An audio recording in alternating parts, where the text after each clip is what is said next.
কুরআন আসলে জানা লাগবে নিয়ামত ইয়া বহুত কি হয়তো কুরআন আটাড়ি বেদে রকাড়ি বেদে বেন করিব অন করিব অশান্তি হবে নাউজুবিল্লাহ আর ইভেন ঠিক নেই আল্লাহ সবচেয়ে বড় কল্যাণকামী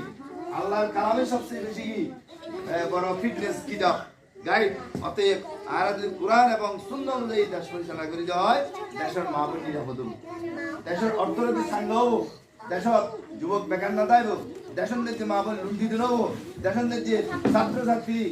বিশ্ববিদ্যালয়ে জনাইয়ের মতো দর্শিত নেব আর দেশ অত্যন্ত একটা নিরাপদ দেশে পরিণত হবো এবং আর দেশ কি হবো সুরাত সুজলা সুবলা শস্য শ্যামলা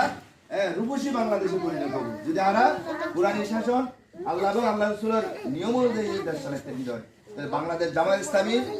3 দফা দাওয়াত আছে 1 নম্বর দাওয়াতের জীবনের সর্বক্ষেত্রে আল্লাহর গোলামি করা জামায়াত ইসলামী নতুন মানা হয় জামায়াত ইসলামী 1 নম্বর দাওয়াত কি জীবনের সর্বক্ষেত্রে আল্লাহর গোলামি করা 2 নম্বরের দিকে রাসূল পাক সাল্লাল্লাহু আলাইহি ওয়াসাল্লাম যে পথ